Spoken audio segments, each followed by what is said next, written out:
Warning, the following episode contains discussions about violent crimes, disturbing events, and explicit details that may be unsettling for some listeners. Please be advised that this podcast is not suitable for young children, and listener discretion is strongly advised. Hey y'all, welcome to Southern Shadows, a mother-son true crime podcast. I'm one of your hosts, Janet, aka Mama. And I'm DK. And as I've mentioned before, this podcast was started as a way for a mother to share stories of true crime with her teenage son in hopes of turning him into a more safe and vigilant young man. I feel like most kids your age aren't really into podcasts. Am I right? Yeah, for the most part, I don't think I have many friends or know too many people that watch podcasts or listen to podcasts. I know I've watched a couple of podcasts just like bored in my room, specifically Jumpers Jump. Mm-hmm. They're like two like Filipino dudes and they're probably like 20 to 21 and they just talk about conspiracy theories and like haunted stories and stuff like that. Podcasts always pop up on my TikTok. Mm-hmm. And I feel like they pop up on everybody else's TikTok too. But besides that, I think nobody watches them. Many podcasters have their own reasons for creating content, but I believe at the very least, it's driven by a passion for storytelling and amplifying voices that might often go unheard. In some cases, podcasters have even played a crucial role in drawing attention to unsolved crimes. Like when journalist Kat Townsend moved back to her home of Melbourne, Arkansas, to investigate the mysterious death of someone very close to her sister. The national attention that her podcast received, called Helen Gone, inspired even more podcasters to tell the story. Like George Jared and his friend, Colorado Special Investigator Jen Bescholtz, who even started a Facebook page called Unsolved Murder of Rebekah Gould. As they continued to shed light on the story, they received a DM from a man in the Philippines with interesting insight into the 15-year unsolved case. Who was this man, and how could he possibly know information that the police didn't? What he shares would eventually lead to the arrest of a killer that officers never thought that they would catch. This is the story of Rebekah Gould.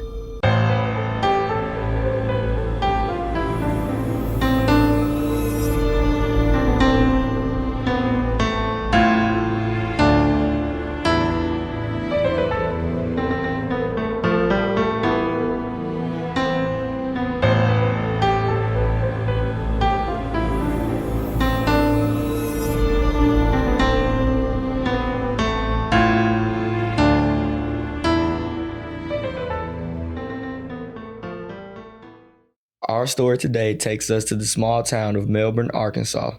Melbourne is a city located in Izard County, Arkansas. As of 2023, the population is about 2,000.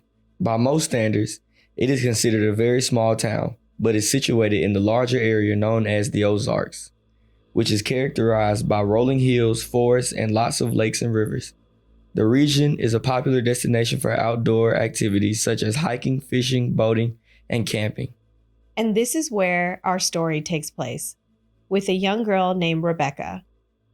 Rebekah Christian Gould was born on April 28, 1982 in Melbourne, Arkansas to mom Shirley and dad Larry Gould. Rebekah was one of 4 sisters. On the June 6, 2023 episode of Dateline NBC called Secrets in the Ozarks, her sisters talked about how hard it was growing up and how there was even a year where the girls were sent to live in foster care when their parents divorced. Their father, who's also a dentist, tried for years to get custody of the girls, who were always moving around Arkansas with mom Shirley. He shared how the girls didn't have any security because they were always moving, and he said that his relationship with Shirley was very unstable. There were often times when he would go without speaking to any of the girls because there was just no way to reach them. It was pretty bad during the breakup because both sides said awful things about the other. After a year in foster care, the girls are finally reunited with their mother. Despite facing hardships, the girls said that Rebekah was someone who embraced life. When her older sister, Tiffany Moore, enrolled in the University of Arkansas at Fayetteville, Her sisters, Rebekah and Danielle, soon followed. They moved to Fayetteville, and Rebekah began taking courses at Northwest Arkansas Community College so that she could get the prereqs that she needed to transfer to the U of A. In September 2004, Rebekah and Danielle took the 3-hour drive back home to Melbourne to visit their mom and Rebekah's on-again, off-again boyfriend, Casey McCullough, for the weekend. She would often stay at Casey's house whenever she came to town to visit. On the morning of Monday, September 20th, 2004, Rebekah dropped Casey off at the local Sonic drive-in for his work shift. She told him that she was going to head back to his house to take a nap and just hang out until it was time to pick him back up from work. She wanted to see him before she headed back to Fayetteville with her sister. She stopped at the gas station called the Possum Trot on her way back to the house to get a coffee and a breakfast biscuit. This was the last place that Rebekah was seen alive. Later that day, about 4 p.m., Casey clocked out and waited for Rebekah to pick him up, but she didn't show up. He tried calling her several times, but when she didn't answer, he wasn't really that worried about it. On the other side of town, Danielle, her sister, had been waiting for Rebekah to pick her up so that they could drive back to school. She doesn't really dwell on it either when her sister didn't show up. She just casually brushed it off, thinking that Rebekah probably got caught up with her boyfriend or something. The family realizes, though, that something wasn't right because the next day, September 21st, no one had seen or heard from Rebekah. Her family immediately contacted the police to report her missing and asked them to perform a welfare check at the last known place that she'd been. The responding officer was Deputy Charlie Melton, who made the first stop to the Sonic where Casey was back at work. But he told them that he hadn't seen her since the previous morning, and other details like her plans to take a nap and eventually head back to Fayetteville. Although police were suspicious, Casey had a strong alibi about where he was for the night because when she didn't show up to pick him up from work, he went and hung out with his friends and even crashed at their place. Criminal investigator Dennis Simmons from the Arkansas State Police is assigned as the lead investigator on Rebekah's case. After speaking to Casey, the first place they search is his home, since that's where he told the police that she was supposedly headed. The first thing they notice is that Rebekah's car was still parked outside. As they walk into the home, they start to notice other important details, like the fact that all of her belongings were still inside. Her purse, cell phone, car keys, and her small Pomeranian dog. The sausage biscuit that she bought from the gas station was still sitting on the table uneaten. As they walked into the bedroom, they noticed that all of the sheets had been stripped off of the bed and thrown into the washer. The police could tell that something wasn't right about the bed, so they flipped the mattress over, and sure enough, there were pools of bloodstains on the other side. There also seemed to have been blood on the floors that was cleaned up very quickly and in a sloppy way. Something they note was that one of the legs of an old piano was missing, and so was Rebekah's suitcase. They thought maybe her body had been transported out of the house in that suitcase. Police knew that they were no longer looking for a missing person, but a dead body, and a full investigation was launched. It was obvious to them that Casey was the prime suspect, and investigators immediately bring him in for questioning about Rebekah's whereabouts and exactly what happened the last time he saw her. The search for Rebekah was on, so authorities had to pull out all the stops, including horseback riders, four-wheelers, and help from the National Forest Service. Meanwhile, authorities are taking a look deeper into Casey McCullough to try to find any holes in his story. So who was Casey McCullough? Well, Casey and Rebekah first met while they worked at Sonic together and had been dating on and off for quite a while. According to Casey, the night before Rebekah went missing, they were hanging out and drove around town just looking for something to do. They eventually decided to rent movies and go back to Casey's house. After watching the first movie, Casey and Rebekah noticed that a car was pulling up the dirt road. It turned out to be Casey's cousin Billy, who was visiting from Texas. Casey said that he met him in the driveway and talked to him for about 10 to 15 minutes. Casey and Rebekah eventually go to bed, and the next morning, Rebekah dropped him off at work, making this the last time that he saw her. Later that afternoon, when Rebekah didn't show up and he couldn't get a hold of her, Casey just kind of hung out outside the Sonic. While he was just sitting around, 2 of his friends and co-workers showed up. These friends told Dateline NBC that when they saw him stuck at Sonic, they invited him to hang out with them. They swing him by his dad's house to pick up his truck that he had borrowed the day before, which is why he needed a ride from Rebekah in the first place. And then the group decided to go to the movies. He even crashed at their house that night and stayed there the entire time. Although the police were extremely suspicious of Casey, the trio had all of their receipts and the movie tickets to back up their story. The next morning, he went back into work for another 8 a.m. to 4 p.m. shift, and this was confirmed by coworkers who were with him all day. During the interrogation, Casey is asked about others who might know Rebekah's whereabouts, and he mentions her ex-boyfriend, Justin Gullett. Her sisters described Justin to Dateline NBC as the, quote, bad boy, and they had dated throughout high school. Police even found a letter in Rebekah's purse from Justin expressing his love and saying that he wanted to get back together. Detectives attempt to contact Justin. 2 days later, he finally answers, but he tells police that he hadn't seen her, and the reason he didn't answer was because he's been at the casino for the last 2 days with his dad. Still left with no promising leads, police now suspect that Casey's motive for the crime is jealousy over that note from Justin.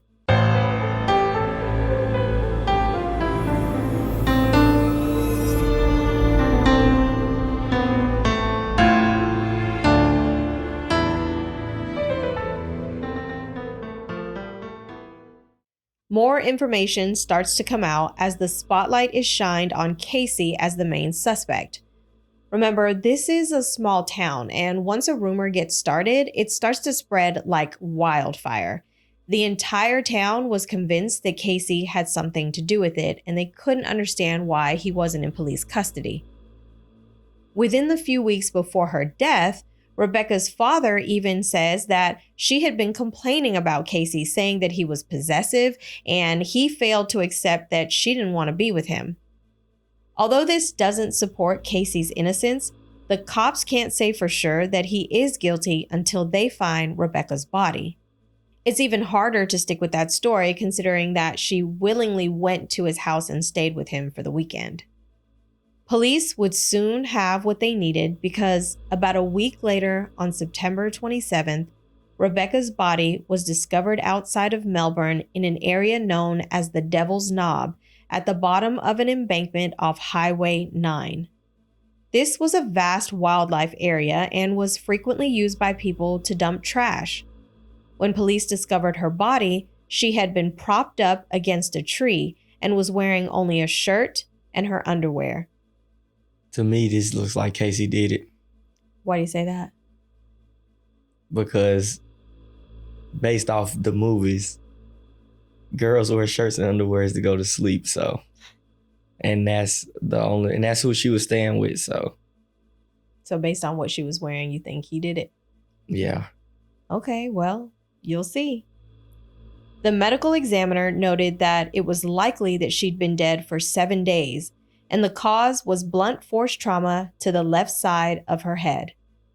The official autopsy described 2 separate blows, the first one to her face, which broke her nose, and the second one to her skull, which had been fractured. Remember that missing piano leg that the detectives noticed in the house? Yeah.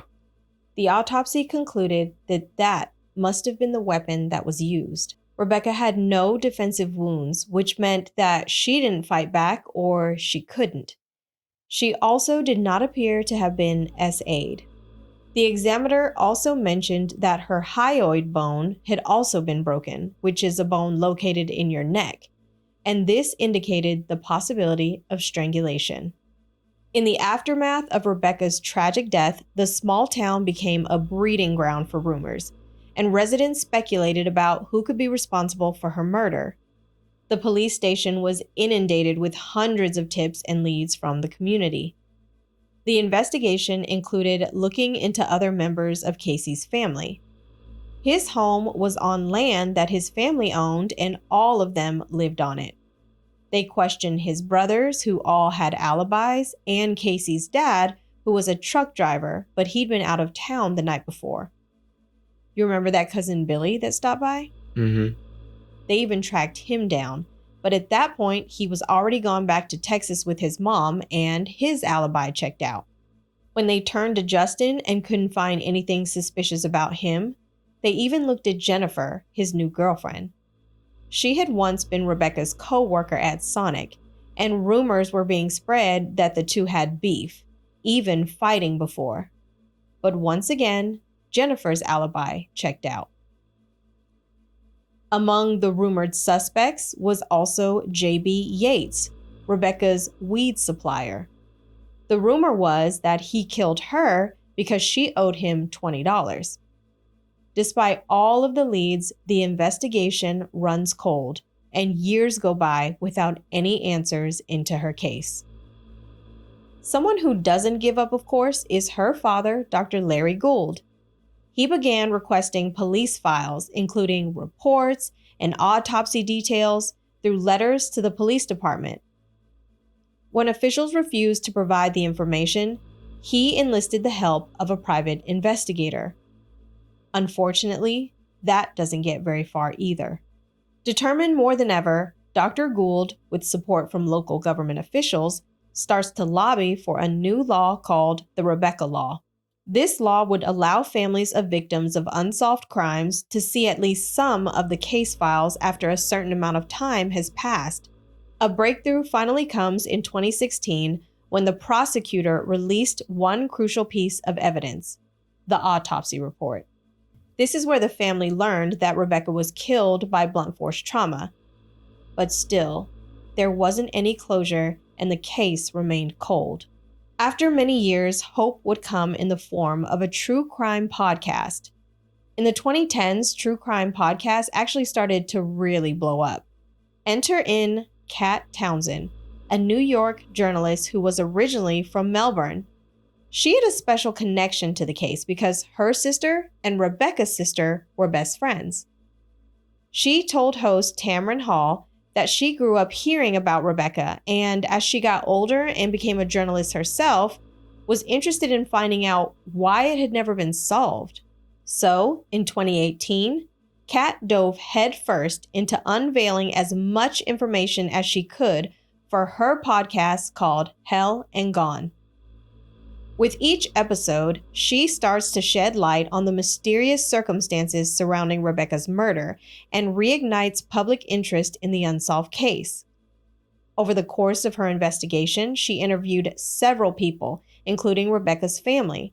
She even interviewed a witness who claimed to be a former co-worker of Casey's, and after a night of drinking, he confessed to him that he'd murdered Rebekah. Kat told Tamron Hall during her interview on her show that when she got evidence boxes from the police about the case, they were covered in dust. She even played the audio of the confession for her viewers. Investigators immediately jumped on this, and when they brought the witness in for questioning, they determined that he just wasn't credible. First of all, he claimed that Casey's confession happened about 8 years before the podcast, and if that were the case, why didn't he just come to the authorities about it? They even discovered that there were allegations that the witness's wife had an affair with Casey, so it started to look more like retaliation than the truth. Wait, the witness that they brought in's wife cheated on him with Casey? Yes. That's crazy. Eventually, dozens more podcasts would be released about Rebekah, and social media went wild, with internet detectives trying to solve the case and pointing their fingers. It got so out of hand that some people even started to accuse Tiffany, one of Rebekah's sisters. In 2020, the case was renewed when Arkansas State Police Special Agent Mike McNeil was assigned to it. He now has the task of starting all the way over, and he begins by focusing on none other than Casey and his male relatives. He honestly believed that Casey had nothing to do with it. However, he wanted to look into his family because they own the land where Rebekah was killed. Since there was no sign of forced entry, police think that she knew whoever she let into the house. Detective McNeil interviews literally all of Casey's brothers to find out where they were, clearing all of them. The investigation finally turns to one of the last people that saw Rebekah, Billy Miller, the cousin.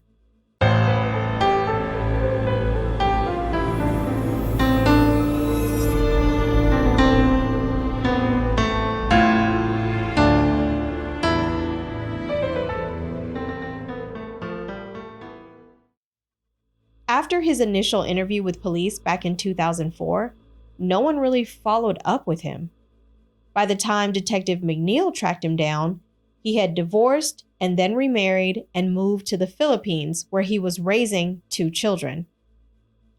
He had a job in the oil industry in West Africa, and in the off-season, he lived in the Philippines on his 30-acre farm with his family.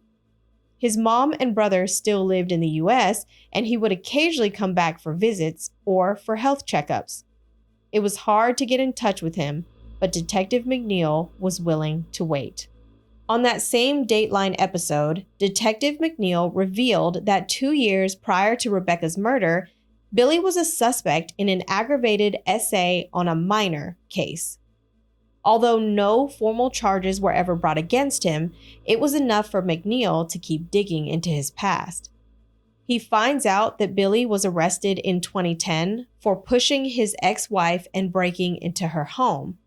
But in the end, those charges were dropped. How do you drop a charge like that?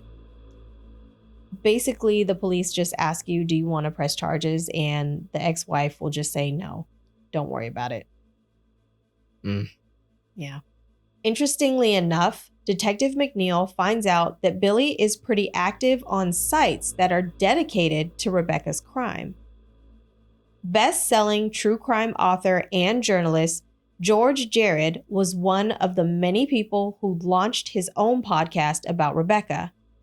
His podcast, called Diamond State Murder Board, launched episodes solely focused on Rebekah Gould's story in 2020 and all of the information surrounding her case.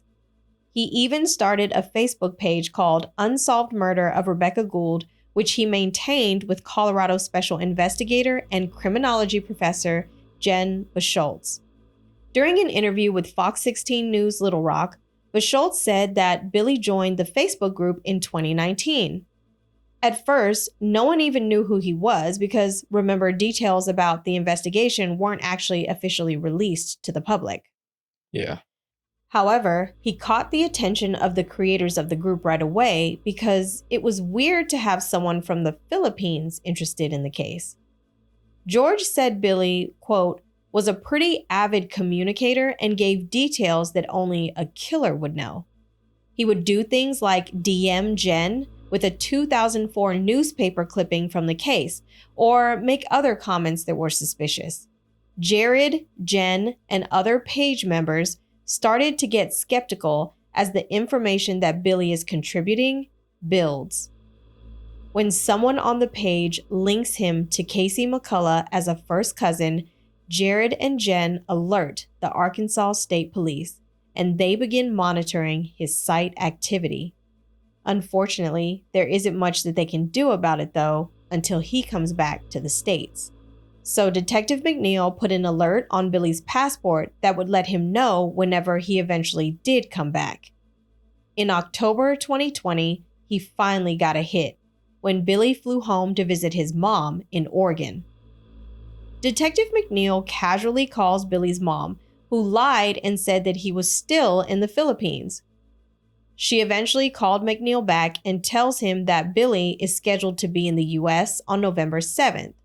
She obviously didn't know that detectives already knew that he was back, but She says that Billy will voluntarily come in for a meeting on that date.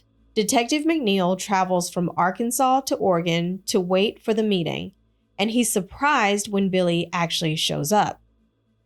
The entire time, McNeil never gives him the impression that Billy is the main suspect, and the interview seems to be very relaxed. He questions him about the last time Billy was in Casey's trailer and noted that Billy gave a lot of different instances that he claimed were months before September. But not once did he mention that he stopped by the night before when Casey came out to the driveway to talk to him.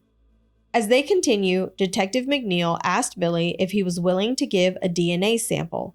And although he's trying to seem cooperative, he tells the detective that all of the furniture in Casey's home was donated by his mother. He's basically trying to use this as an excuse as to why his DNA is probably all over that house. Needless to say, he does not consent to giving DNA.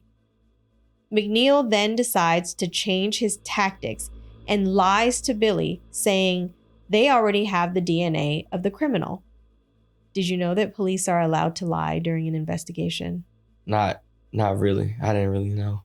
Yeah, so police officers are allowed to lie or use other forms of deception while they're investigating in some places. It's legal and it's seen as an important and acceptable way to get information, get confessions, or gather proof. There are, however, some exceptions to this rule, and deceptive practices may or may not be legal based on the location or the specifics of the case. But just to be clear, if you ever find yourself in a sketchy situation, always request the presence of a lawyer. Okay. Trying another approach, Detective McNeil asked Billy if he would be willing to come back to Arkansas to take a polygraph test. In the taped interview, you can hear Billy saying, "Whatever you want, I ain't got nothing to hide." McNeil, though, already had an officer with a polygraph machine stationed right outside the interrogation room. And when he tells Billy, he begins to seem more hesitant. He even asks if polygraph tests can be used in court. Billy is tense and he keeps trying to put things off while the polygrapher sets everything up. Hold on. What's a polygraph test? It's the lie detector test. Oh, wow. Okay. Yeah. He looks very nervous, and Detective McNeil is watching all of this happen on the other side of the interrogation room. The officer conducting the polygraph test can be seen talking to Billy and trying to make him feel at ease.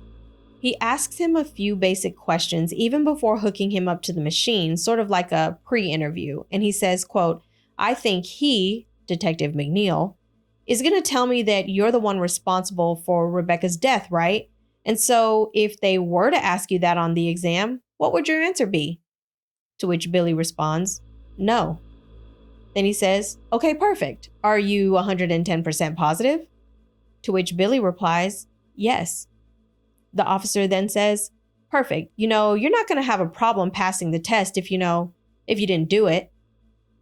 Billy makes it a point to tell the officer that he is currently on blood pressure medication and that he's afraid it'll affect the test, but the officer assured him that it wouldn't. The officer even allows him to take a look at the questions that he'll be asking him. The test took about 45 minutes.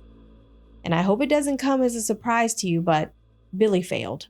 The officer appears to be playing the good cop role and even tells Billy, quote, "I trust you.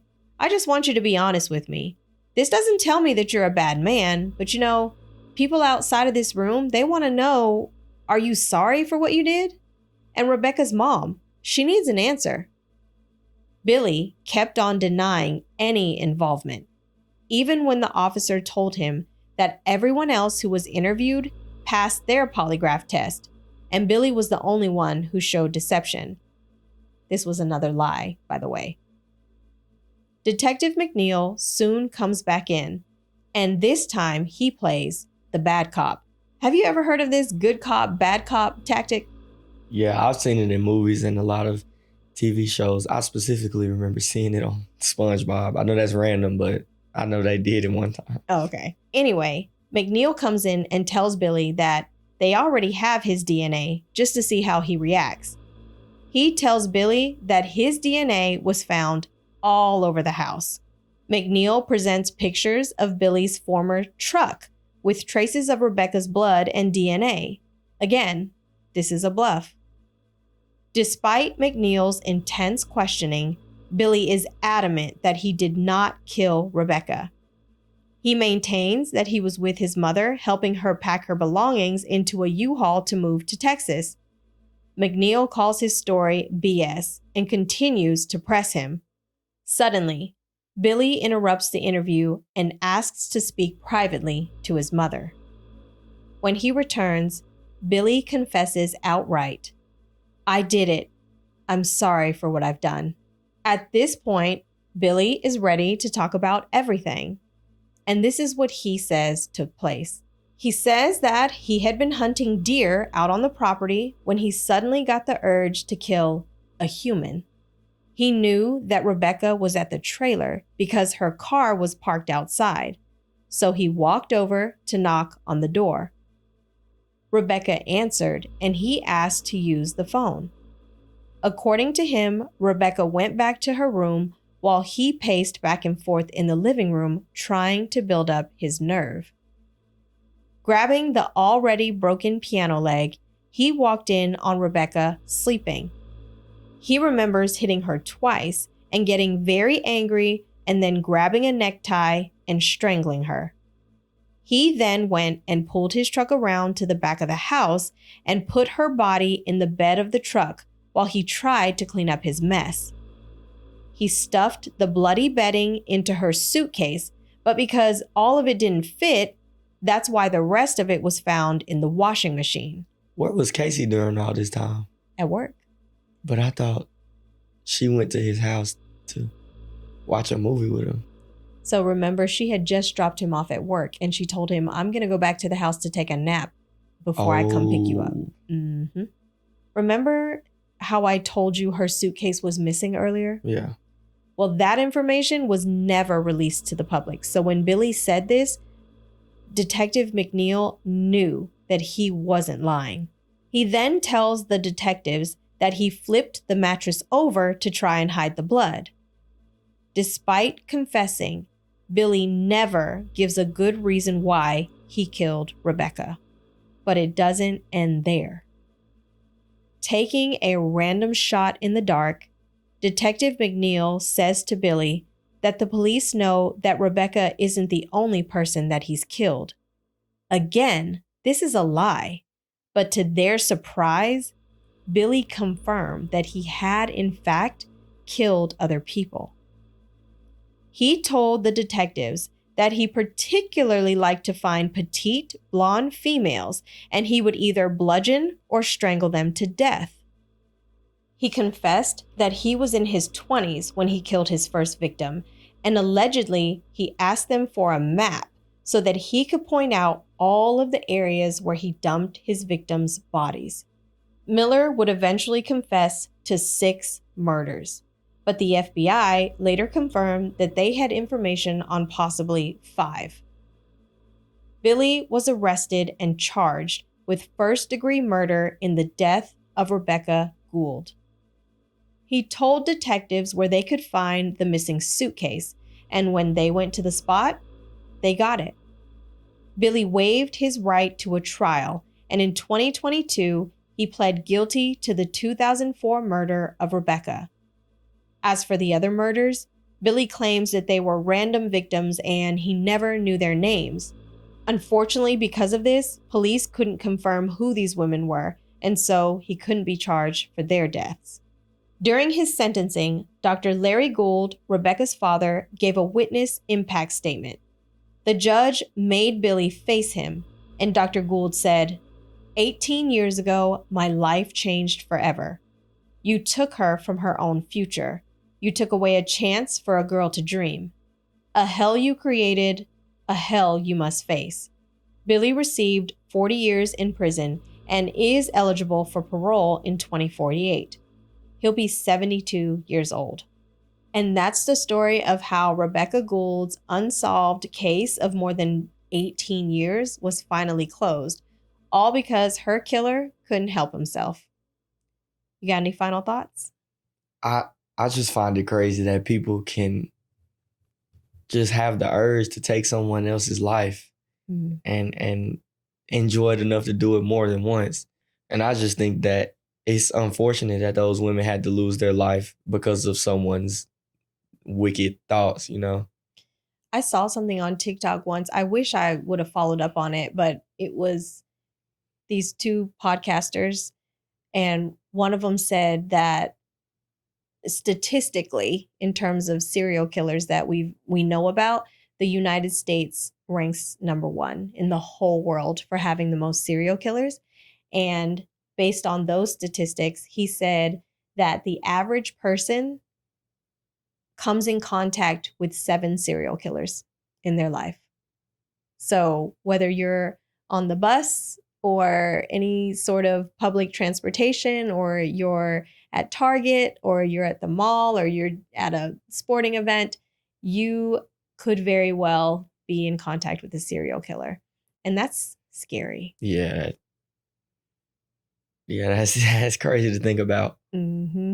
As always, we'd love to hear from y'all. So please leave us a comment below on our YouTube or a review on our podcast. And you can find the full source notes at southernshadowspodcast.com. You can also follow us on our social media accounts at Southern Shadows Podcast on Instagram, Facebook, TikTok, YouTube, or wherever you do your scrolling. And don't forget to check back next Tuesday for our new episode. And see you in the shadows.